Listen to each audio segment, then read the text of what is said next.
Good evening, sports fans, and welcome to another episode of Sportszone. I'm your host, Ryan Baldwin. Let's dive right in. The UNT Mean Green suffered another catastrophic loss against Conference USA opponents Marshall on Friday, dropping 49-21 and going 1-5 on the season.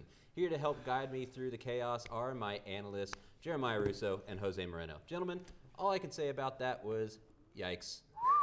Yeah, that was a little rough one. Not to mention, Marshall literally having the most points since like 2002, and even in the second half, that was kind of shocking.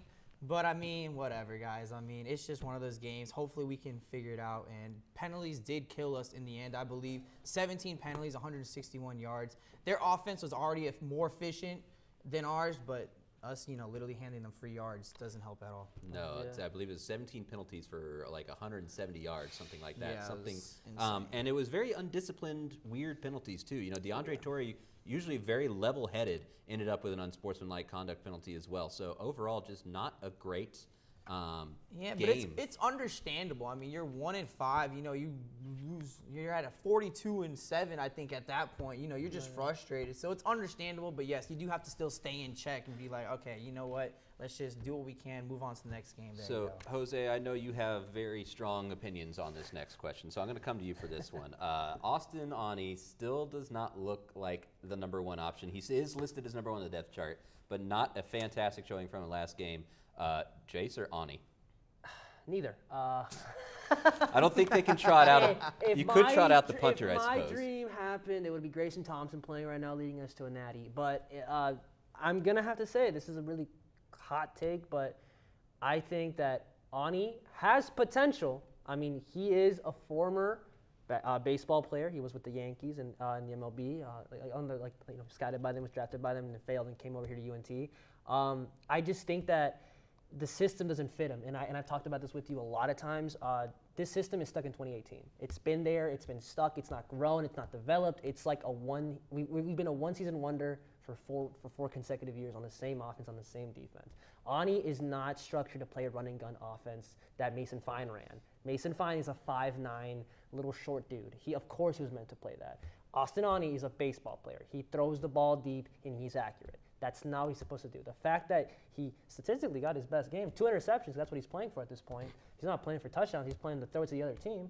It's just really disappointing to see, and I don't think Reuter's any better because, Reuter, there's a reason he didn't really get to start at UNC, and he's still over here, and he's still blowing chunks. Now, I will say this, last game, he was 1 for 1 in completed passes.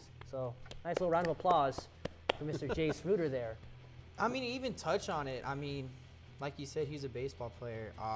It doesn't help that you give the ball to Torrey more than you even make a throw. Exactly. Torrey had like 20 catches or 20 carries, and Austin Ani went like 16 and 31. When your coordinator has no hope in you, what's going to make you want to play? What motivates you to actually go out there and throw the ball if your own coordinator is like, give it to Torrey, give it to Torrey, give it to Torrey? And we have wide receivers. We do. Have Roderick Burns, who had that phenomenal catch in like the first game against Northwestern State, I think. Our wide receiving core is still great since last season when Darden left. Yeah, exactly. But I guess we're just stuck with the same offensive. So, Jeremiah, you kind of touched on what I think is the one bright spot on this UNT offense, and that's DeAndre Torrey, 4th in the NCAA in all-purpose yards and 1st in Conference USA. Is this somebody who's looking to possibly go, maybe not second, third round in the draft, but maybe later in the draft? He seems to be kind of what teams are looking for now with the receiving back. Yes and no. For me, it's all about perspective. When you're looking at him, yes, leading or 4th in all the yards and stuff. But honestly, I feel like if he is to declare for the draft, I don't see him going like as high as Jalen Darden is, because Jalen Darden was kind of like a sleeper pick that the Bucs got away with. But I see him, if he even declares 6th or 7th round. But with Darden, he was incredible his entire run at UNT. Exactly. He was incredible. He was a consistent 1,000-yarder. He had great games. He was like the cornerstone of our wide receiving core. Torrey was a backup for the longest time, and if it wasn't for an injury to our start of this year, he would have never gotten this chance. But I still don't see what team is going to trust him to draft him when he's only played a good one season? And it's his most recent. I say he's a great undrafted player, kind of like Jeff Wilson Sr., who plays for the San Francisco 49ers. Just do your job kind of guy. Don't really try to be a star. That's kind of what Darden's doing. That's what works with our UNT players because we don't really have stars that can go in the NFL. And I don't see that in Torrey either. Well, that's going to be an interesting bit of trivia coming up here because the UNT Mean Green will be facing Liberty this Saturday in their last non-conference game and possibly one of their last games outside of Conference USA, with them being submitting their application to the American Athletic Conference coming up, and that'll be an interesting development, but we're going to have to touch on that later. Coming up next, them boys are at it again. Stay tuned. Making is, in essence, telling a story. Every time I make something, I'm telling a story.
Welcome back to Sports Zone. The Dallas Cowboys defeated the Patriots in overtime in Foxborough, an overall great game. And here to break that down for me are my analysts Mason Shepard and Parker Smith. Gentlemen, how are we feeling? Doing pretty good. Good, good. So, Mason, I'm going to come to you because that was a heck of a game and I need just a little bit more information from you. Yeah, Cowboys fans, let me talk to you. So, I mean, it was an ugly win, but it was a win, but it was a great game. It had you on the edge of your seats. Dallas, they just showed, I think the biggest takeaway that I got was like, we're still a very undisciplined team. And I think with the penalties shooting ourselves in the foot, we weren't playing smart. Diggs making one play, making a pick, and then getting beat. It was just one of those things where it was up and down. You didn't know which way it was going to go. It went into overtime, but then Dallas, well, what I was proud about was Dallas hung on in the end, because usually in coaching administrations, probably would have lost that game. Right. But we held on, we won the game, but we have a lot we've got to work on. I think this was kind of a litmus test for me, kind of like a litmus test game where, you know, it was the first time really since week one that we've really kind of had any kind of adversity, especially early in the game. I mean, the Giants kind of early in the game, but we cruised after that. This is the first time where we had to go all the way back down to the end of the wire, and they came out on top. Which, like you said, maybe under Garrett, that doesn't happen. No.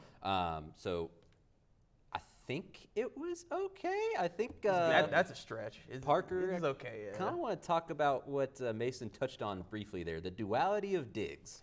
All right, so Stephon Diggs right now, if you didn't know, has 7 interceptions through 6 games. He's on pace for over 20 interceptions in a season. The NFL record is actually 14, which was set by Night Train Lane back in 1950. So if he were, I don't think anyone thinks he's going to keep this pace, but if he did, it would certainly be it'd be definitely a record-breaking season for him. And I think he's got to be the Defensive Player of the Year going into Week 7. I would agree, but I think the problem is like Mason said, you know, we saw that touchdown or the pick six in his previous week, which looked very similar to that pick he had against the Giants, where he kind of baited that quarterback in and made the catch, and then he bites up on a double move the very next play. So what I'm going to say on that is he did get beat, but the safety took a terrible angle, and Yeah, that it was agreed. it was supposed to be a gain of 25 to 30 yards, and it ended up being a 75-yard touchdown because the safety completely So whiffed. it's a problem with both. With you know? both. And plus, I mean, I think we kind of get lost with like being sports fans and the fanatical side of it. Just because he's doing great doesn't mean he's not going to fail sometimes. Sure. So, that can happen. Dak Prescott, Oh, another boy. phenomenal game. You know it. I don't know if y'all saw this stat, but in overtime, Dak Prescott is a perfect 18 for 18 Incredible. with 214 yards and 3 touchdowns. Has not thrown a pick, has not thrown an incomplete pass in overtime. Mason, is he turning into one of the most clutch quarterbacks of all time? Without a doubt, in my opinion, Dak Prescott, 36 for 51, 445 yards, 3 touchdowns, that one bad interception. But Dak is clutch. And this is an insult to every single person who said that he wasn't clutch. Oh, he's clutch. I mean, he's a game maker. He's a game decider. He is Dak Prescott. I'm so glad that he's with the Cowboys and not somewhere else. Not that Jerry Jones wanted him in the first place. But Dak Prescott is proven as time goes on that he is a reliable quarterback. And I think he is turning into one of the most clutch players in the NFL. Not just quarterbacks, in the NFL, one of the most clutch players. Easy Comeback Player of the Year award? If he keeps this up, he is without a doubt. Because it's motivated the team. It's motivated Zeke to get in better shape and run better and hold on to the football like it's not a loaf of bread finally. And I think seeing someone like Dak who has this passion for the game has ignited this spark in the Cowboys players. I wish he'd do that in the coaching staff, but, we can't always get what we want. Parker, we have a bye week this Yeah. week. A nice week for everybody to kind of recuperate from injuries. I think most notably was, of course, Dak, who had that walking boot post-game with a calf strain and MRI. Didn't appear to be anything serious. I saw a tweet that said he was shooting baskets with Micah Parsons. So I don't think it's too bad. But who is kind of the most important person that they're going to be getting back from injuries with this extended bye week? No, it obviously is Dak with that calf strain because we look at it and it's like, oh, it's a calf strain. How bad can it be? But we saw it a couple weeks ago in San Francisco with George Kittle. He came out of a game with a calf strain, played the next week, didn't do great, and now we see he's on IR. So it's obviously it can be an injury that can turn into something more. We also saw it in basketball a couple years ago. Kevin Durant goes out with a calf strain, tears his Achilles 2 weeks later when he comes back into the playoffs. And so you can see that calf strain, it really can be a lingering problem if it's not dealt with correctly. So it's definitely something that the Cowboys need to get taken care of. We don't need him to tear an ACL. We saw what happened last time we didn't have Dak. We don't need that. Anybody else that y'all are kind of looking at as a big piece to get back, or how do they work like somebody back like Gallup when Cedric Wilson and Noah Brown have been excellent receivers for him so far? I think that is more of a Gallup's problem in that aspect because when you have these receivers who have stepped up, unlike previous years, it makes Gallup really know that he has to fight for his spot when he comes back because it's not going to be a gimme, in my opinion. Cedric Wilson had an incredible catch, so it's not going to be a gimme for Gallup to get his spot back. No, that was awesome. That play from Cedric Wilson was probably the play of the game. And with Gallup, I think it actually kind of makes it easier for the Cowboys to ease him back in and send him on a couple of those deep routes every game, kid him out, get Wilson in so he can recuperate for the playoffs. Absolutely. Well, the Cowboys have a bye week before they take the field away. But coming up next, little UNT softball action. Stay tuned.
Welcome back to Sports Zone. The UNT Mean Green softball team had an excellent run last season, and they are now halfway through their fall ball schedule. Here to help me break that down are my analysts, Amanda Malini and AJ Tellers. How are we doing today? Yeah, pretty good. Excited to kick off this fall season of softball. Can't wait to get going in the spring. Love softball. Love Very softball. excited. Excellent. So I believe 3-0 start so far, all wins. We're only halfway through, though. So how are we looking so far, Amanda? I think the team itself is looking really good. It's really nice to see that they are succeeding in this fall ball season. However, you know, it's kind of hard to say what that's going to translate to in terms of regular season, since most of the teams they've played haven't been Division I competition. We're not going to see Division I competition until they play OU in November, which in and of itself is going to be terrifying. Sure. AJ, you agree? I mean, they had that game against Oklahoma State, which was postponed. That was going to be our kind of litmus test before we got to OU. Are you kind of on the same thing where we really haven't seen all that much yet? Yeah, I mean, it's hard to put a lot of stock in the preseason. You know, I have my eyes set to how the spring season is going to go. You know, the story for this team a season ago was pitching. You know, they were by far and away the best pitching team in Conference USA. They led the conference in all the meaningful categories as a pitching staff. And, you know, really the story for this staff is you're only returning one pitcher, Janie Worthington, and you're going to have to rely on nothing but underclassmen. There's no upperclassmen in this pitching staff. So going into this season, you're going to have to sit on Janie Worthington being the #1 pitcher on this team. As for the offensive side, Amanda, Ryan, they're only losing one player. And their starting lineup, you're only losing Tuesday DeMargozian. That's big shoes to fill as a team. She was one of the best hitters in Conference USA, led hitters of all players in the conference that had at least 100 plate appearances. But for the lineup coming back for Rodney DeLong, you're returning 8 of your starters. You have that group of 5 freshmen who are outstanding. Pitching, there's some question marks because you're losing all your players except Worthington, but the lineup should be good to go at the start of the season, and this preseason is going to be a good look to get a feel for what they're coming with. But good things, I think. Good. So now y'all have both touched a little bit on my next topic here, which is the combination of OU and Hope Troutwine. Hope Troutwine was the UNT softball pitcher who pitched the first perfect game in UNT history last season. Not only that, but all 27 outs were strikeouts. And then she went and transferred to OU. So, little spicy matchup here. Is this a hard feelings game, or is this, it kind of happens type of game, Amanda? I think it's a little bit of a hard feelings game. It was really a surprise to, I think, everyone when it came out that she was going to transfer. We all thought that she was going to continue to play for the Mean Green in that 5th season, that COVID season that she was going to get back. But transferring to OU is really good for her. OU, under the direction of Patty Gasso, who just won the Women's College World Series, which is, no simple feat at that point. She's in a much larger program, a program that has a little more kind of just understanding of these big games and these high-pressure games, and understandably so, UNT did just, in their most recent matchup against OU, go up to Norman and beat them. I think if we see Hope Troutwine pitch, I think she knows this team really well. It's hard to say that UNT would win that one. AJ, you down with that one too? Yeah, honestly, I don't really think there's a reason to have any hard feelings. Look, the reality of collegiate athletics is the University of North Texas is not the dream destination for any player. But what it does give is it gives players opportunities to advance their career. And Hope Troutwine not only did that, having an opportunity to transfer to the defending national champions, but she elevated this program. She put this team in the national spotlight. UNT was talked about on ESPN.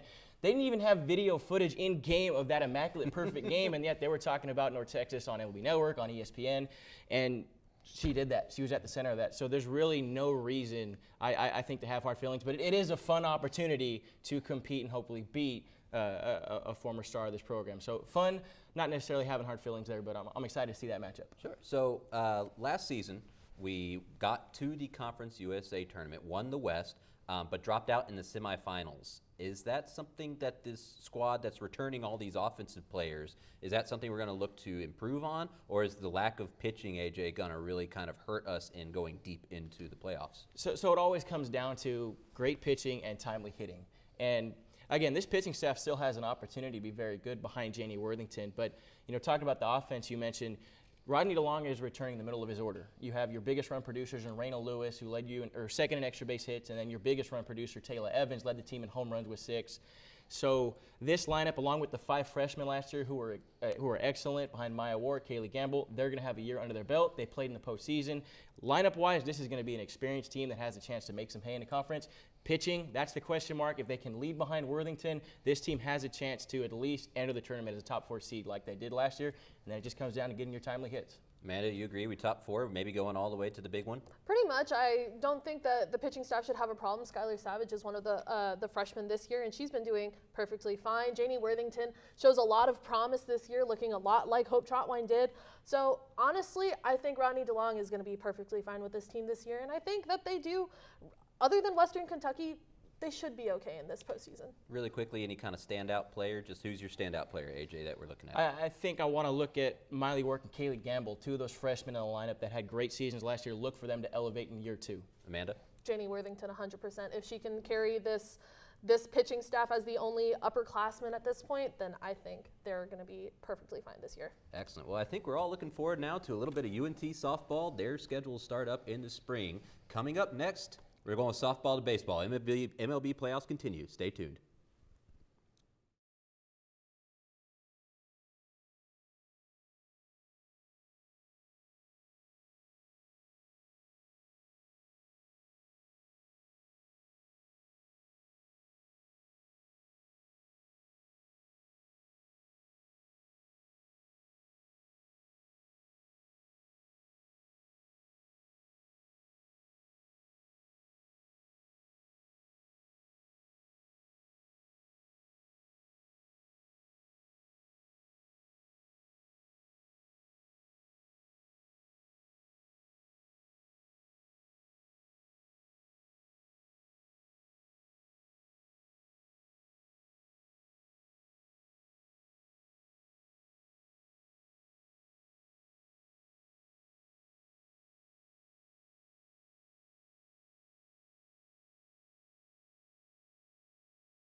Welcome back to Sportszone. The MLB playoffs continue, and we are now on to the championship series featuring the Red Sox and Astros and the Dodgers and Braves. And here to help me break down those 2 series are my analysts Anthony George and AJ Tellers. Gentlemen, how are we feeling? Good. Best time of the year. Excellent. AJ, thank you for pulling double duty on this one. So I'm going to come to you first. Now, the NLS between the Los Angeles Dodgers and the Atlanta Braves is in the same spot that it was last year, 2-0 to the Braves. Is this a repeat of last year where the Dodgers come back and sweep the Braves? So I think, first off, this Braves team is much more equipped to close out this series and get to the World Series than last year. And, you go back to last year's LCS, they had to rely on 4 pitchers making their first career postseason starts, and Max Fried, Bryce Wilson, Ian Anderson, and then Kyle Wright, and they were good outside of one clunker from Wright. But fast forward to this year, man, Brian Snitker's got 3 reliable starters he can throw out there. And Fried, who's turned into a young postseason ace. Charlie Morton, although the Dodgers have had his number, he's got a lot of experience under his belt. And you throw out Ian Anderson as a quality third option, they're looking in a really good spot being up 2-0. But the big difference for me is that bullpen. They're a weapon that Brian Snitker has late in games with the weapons they can get to before they get to Tyler Matzik and Will Smith. They lost games 5 and 7 last year in the bullpen. I don't think that's going to happen this season or this year. Stronger returning team overall this year. So even without Acuna, yes. Hopefully they keep the pressure on if you're a Braves fan. But now the ALCS is a bit interesting, George. I think this one's a lot closer than the other one has been so far, and it looks to me like a battle of the Red Sox power hitting versus the Astros pitching. You agree? I don't think it's even the Astros pitching. I really think it's more about that both teams hit really well, and the Red Sox who hit a lot for power, and the Astros who hit a lot for extra base doubles and that kind of stuff. And that's really been the difference. Is The Astros are hitting guys on base, but they can't seem to get them home. And the Red Sox do nothing but hit absolute home runs and bombs.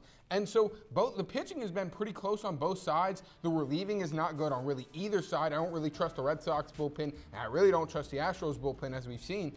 But I mean, the Astros losing their star guy has really been, I think, the main difference here. And Nate Eovaldi has been an absolute monster for the Sox this postseason, and that's the main difference. And then they're getting guys home. I mean, 3 grand slams in the last 2 games is crazy, and that's what's been the difference.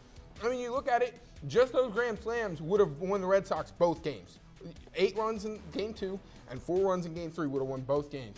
And so, but is it that the Red Sox can continue to be able to hit like that? Because Kike Hernandez has never had a playoff performance like this before. I hope he can keep it up.